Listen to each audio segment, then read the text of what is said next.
So what does it mean to have a sense of place? Basically, in short, it is feeling like you belong. But many of us, myself included, have unfortunately felt that lack of, right? That necessary sort of feel, that something to tie you to a certain place. I don't feel that, right? But let's get into a little bit of the definition of it, right? What does a sense of place mean? Basically, place is just space imbued with meaning. And if you don't find meaning in the place that you're in, well, you got to ask yourself, well, where do you find meaning?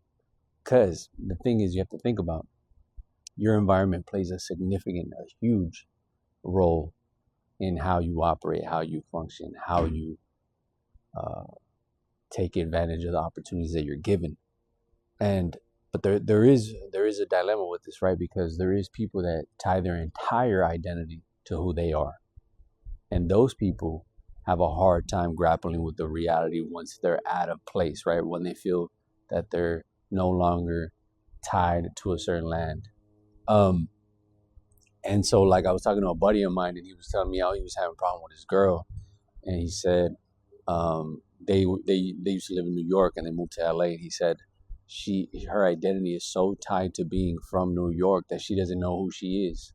And so if you're in a position like that, you need to ask yourself, well, what is it that I'm doing? What is it about this particular place that has me so tied down? You should be able to handle being moved around and moving to different places, because ask yourself this: where do you want to die? And I always think to myself too, the place I grew up in, right? The place that I grew up in has changed, and I have changed, right? Places don't remain the same. The same streets are dotted with different businesses. The landscapes change over time. There's nothing about it that's stagnant. Um, the thing is, I grew up in a particular, suburb of Los Angeles, right? I lived there for a good amount of years, and then I moved when I was about 15 to a desert, right? And so I always had the connection that I always felt that I was going to go back to the place that I grew up in. It was something I needed to do. And then I eventually did. And that ran its course. And then I moved to DC, the capital, which, looking back now, what the hell I was thinking. I had this romantic notion of the East Coast because I was from the West Coast, right? And I figured, like, I wanted that grit.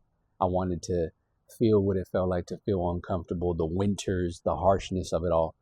And I went there and I was just like, yeah, this is not for me at all. I mean, it was not the environment I wanted to be in. I did it, you know. It broke me in many ways, but it also fortified me in many other different ways. And so I don't regret the experience at all. Was I happy to come back? Absolutely, you betcha. I did not like the whole idea of having these harsh winters. It was tough on me. I had a hard time. Um, and it just wasn't something that I was like itching for any longer. I had scratched that itch and I was done.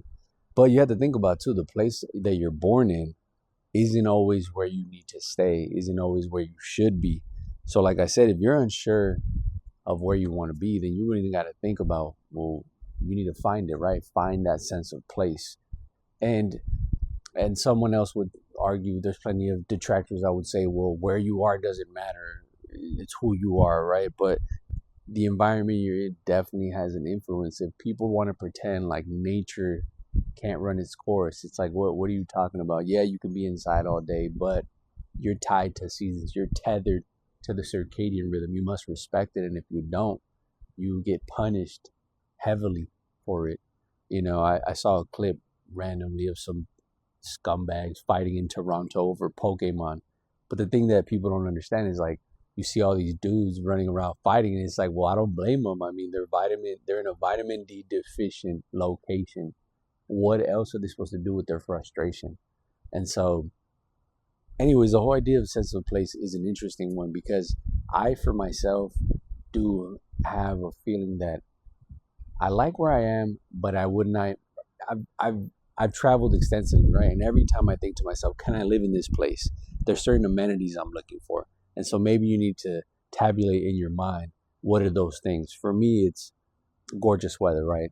Can you blame me, right? Some nice nature, spas, nice calisthenics culture, preferably by the coast, good food, seafood, fresh fruit, And so I dabbled with that, and I thought maybe the Caribbean, maybe Latin America, maybe the Mediterranean, maybe the Middle East. I don't know. There was so many different places. I thought maybe Asia, right? And I see a lot of people thinking about that, and that's kind of where I'm at with this whole sense of places that can I find it somewhere else, and how can I find value with where I'm at currently? Because that's up in the air. But I definitely do feel like I don't necessarily belong in the landscape I'm in currently. Um, Maybe because of the people. I don't know. Maybe I haven't found my tribe per se. I haven't found my crew that's gonna make me feel like I'm at home. I've just been here for so long that perhaps I'm jaded, right? That's sort of the irony of being in a particular place, is that you don't really appreciate it, and then you see people that come into this new landscape, and they come to visit, and then you think to yourself, well, they're fascinated by the things that I see every day, and maybe that's what it is. Maybe we take things for granted, and maybe we shouldn't, right? Maybe we shouldn't. But I leave you with the most important question: is where do you want to die? And perhaps you can interrogate your sense of place from that perspective. See you in the next one.